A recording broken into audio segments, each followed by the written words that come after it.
एक तरफ लोग घरों में बारिश से बचने की कोशिश कर रहे हैं और दूसरी तरफ महाराष्ट्र में कल हजारों एलपीजी सिलेंडर पानी में बह गए।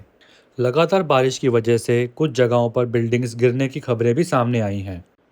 दिल्ली एनसीआर में गाड़ियां डूब रही हैं, हिमाचल में लैंडस्लाइड्स हो रही है और वहीं केरला में फ्लड्स के खतरे बढ़ गए हैं।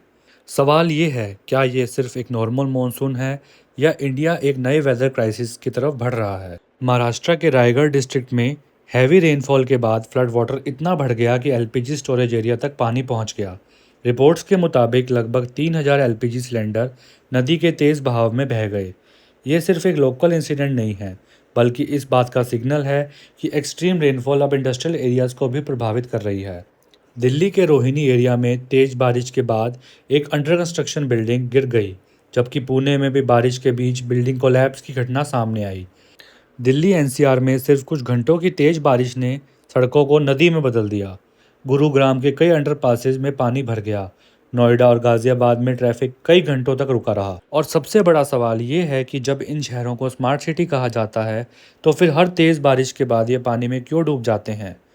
पहाड़ी राज्यों में भी लगातार बारिश से ज़मीन ढीली पड़ रही है और वहाँ लैंडस्लाइड्स देखने को मिल रही है। इसी वजह से हिमाचल और उत्तराखंड में कई जगहों पर रोड्स बंद हो चुकी हैं और कुछ ब्रिजेस को भी नुकसान पहुंचा है। आखिर ऐसा हो क्यों रहा है? पहला मेजर रीज़न है क्लाइमेट चेंज।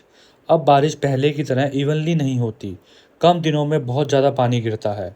और दूसरा रीज़न है कंक्रीट सिटीज़।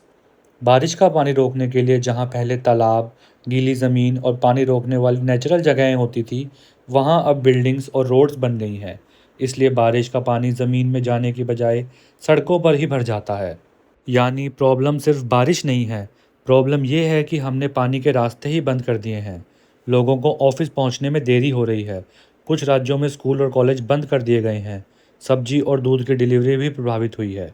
रेल और फ्लाइट्स में डिले देखने को मिल रहा है और घरों में पानी घुसने का खतरा भी बढ़ गया है।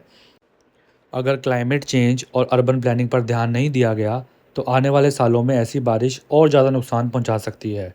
सवाल ये नहीं है कि अगला फ्लड कहाँ आएगा, सवाल ये है कि क्या हम उसके लिए तैयार हैं। आपके शहर में बारिश की वजह से सबसे बड़ी दिक्कत क्या आई, कमेंट करके ज़रूर बताएं।